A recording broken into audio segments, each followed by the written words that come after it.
En el video anterior se habló del pabellón Real Brighton, pero no podíamos continuar sin hablar de nuestro México.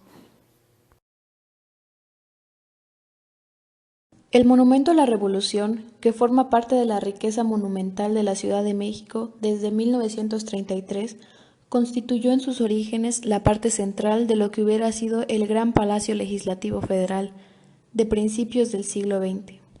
Sin duda, el proyecto más ambicioso de don Porfirio Díaz. Como presidente, trataba de transformar la vieja ciudad colonial en una metrópoli equiparable a las principales capitales europeas, para que todo el que la visitara se llevara la imagen de un México civilizado y próspero, un país americano. Con modificaciones y nuevas construcciones, se hacía como parte de los preparativos para festejar el centenario de la independencia de México, que se celebraría en 1910. En 1902, el presidente Porfirio Díaz promovió la publicación de una convocatoria del concurso en París, Roma, Londres y Washington, que hiciera realidad el sueño de construir el Magno Palacio Legislativo Federal. Concursaron proyectos provenientes de Europa y América, los cuales debían satisfacer las exigencias de Díaz en relación a este recinto que albergaría las cámaras de diputados y senadores. El proyecto ganador fue de un arquitecto italiano, quien murió al año siguiente, y con él su proyecto. Se le asignó al prestigioso arquitecto mexicano Emilio Dondé continuar con el proyecto ganador, pero le hizo modificaciones que lo hicieron sumamente costoso.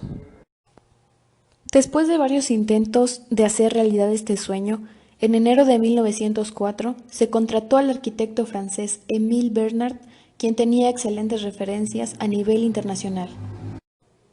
Con algunas modificaciones, el proyecto de Bernard fue aprobado para su realización al estilo renacentista francés, con conceptos de arte griego y un presupuesto de 5 millones de pesos.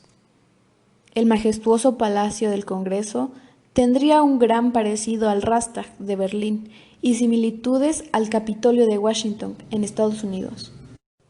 Poco a poco la construcción fue creciendo y se comenzó a trabajar en la adaptación y modificación en los terrenos. Para 1909 ya se contaba con gran parte de la enorme estructura metálica del palacio.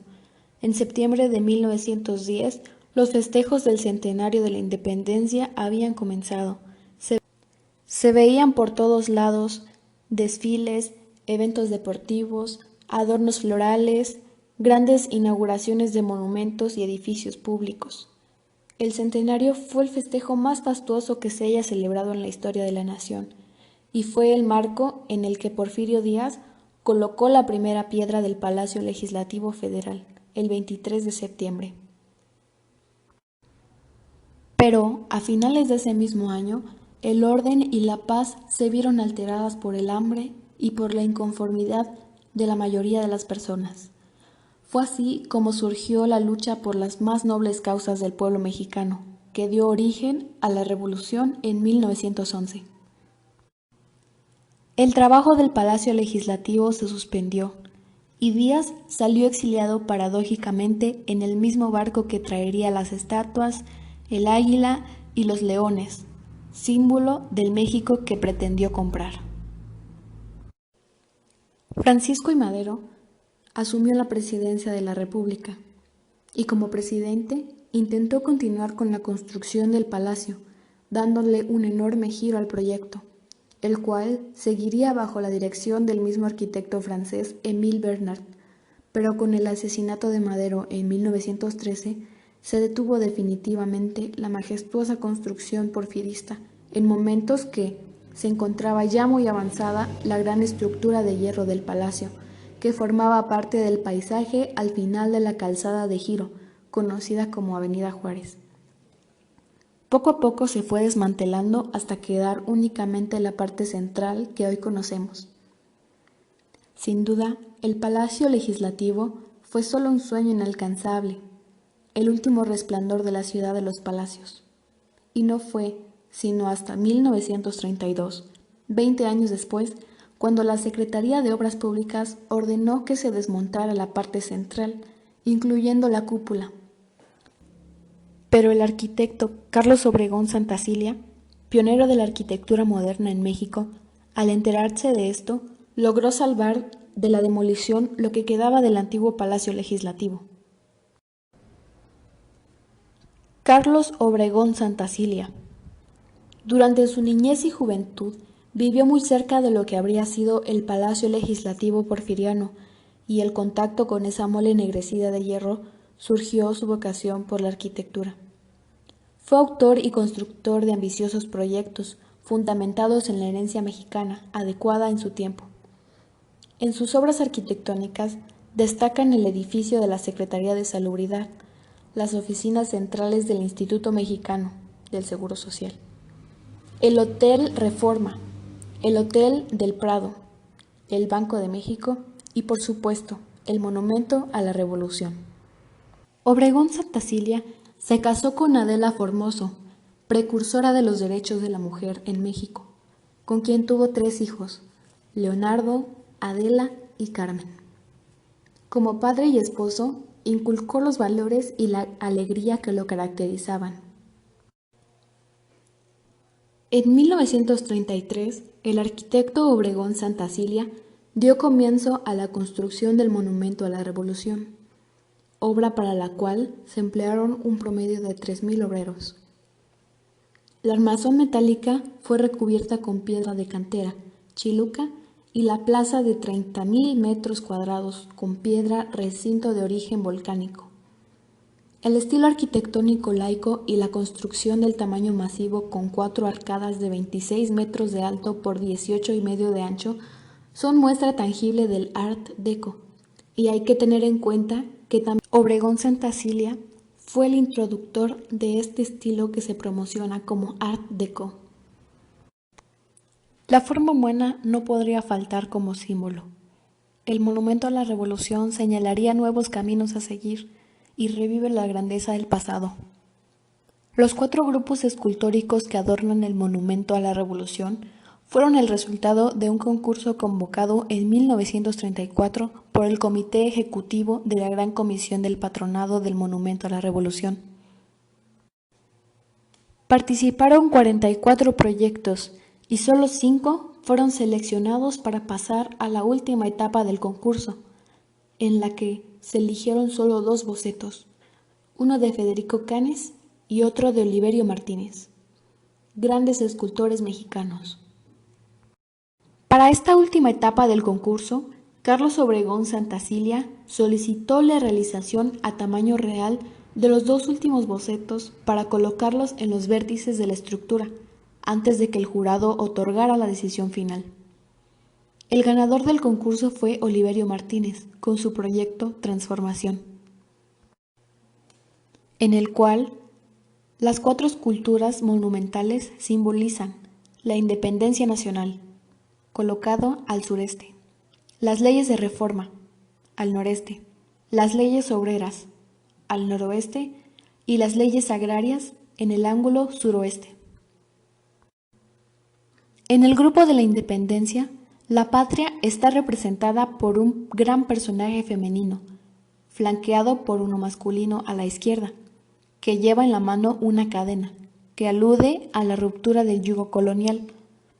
A la derecha, la mujer con un robusto niño en su regazo, que simboliza a la familia como cédula de la nacionalidad.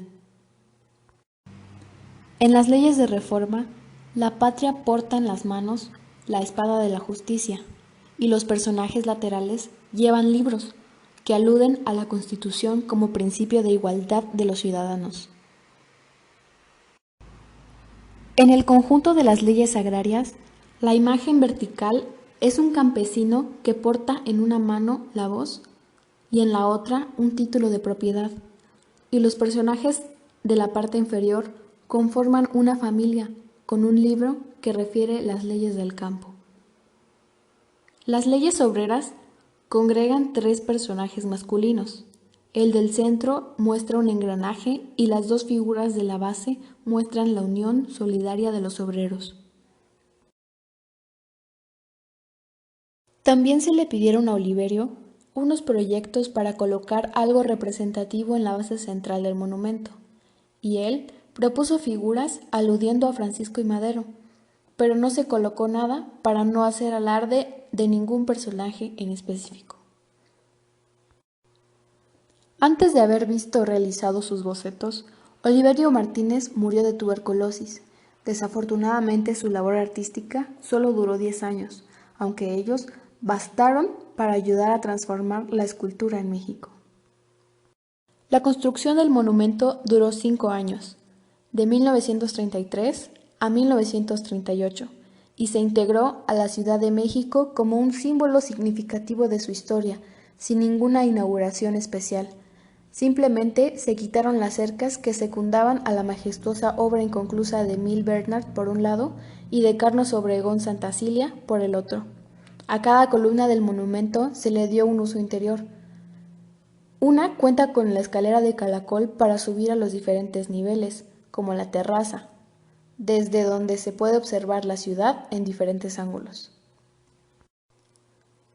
Se colocaron urnas donde han sido depositados los restos de don Venustiano Carranza, Francisco y Madero, Plutarco Elías Calles, Lázaro Cárdenas y Doroteo Arango, mejor conocido como Pancho Villa. De modo que el monumento cumple con una doble función: la de conmemorar el movimiento armado de 1910, así como dar cumplimiento al viejo proyecto de Santacilia de crear un panteón de caudillos abajo del monumento. Para dar efecto, se creó años después un mausoleo de los hombres más destacados del movimiento armado, formalizado por decreto presidencial el 4 de febrero de 1946. La Plaza de la República, donde se levanta el majestuoso movimiento de la Revolución, cuenta con jardines y fuentes a sus costados. 4 rampas permiten el fácil acceso al centro de la gigantesca obra monumental, y 18 águilas de Oliverio Martínez, labradas en piedra recinto, custodian la simbólica construcción conmemorativa del movimiento revolucionario de 1910. Ahí se exhibe información importante sobre la revolución, accesorios de la época que nos permiten asomarnos al pasado y tener una visión más clara de lo que aconteció en el país durante esa época, y más específicamente lo que significó la Revolución Mexicana. El Monumento a la Revolución constituye una herencia monumental que admiran naciones y extranjeros, que simboliza la Revolución Mexicana de ayer, de hoy, de mañana y de siempre.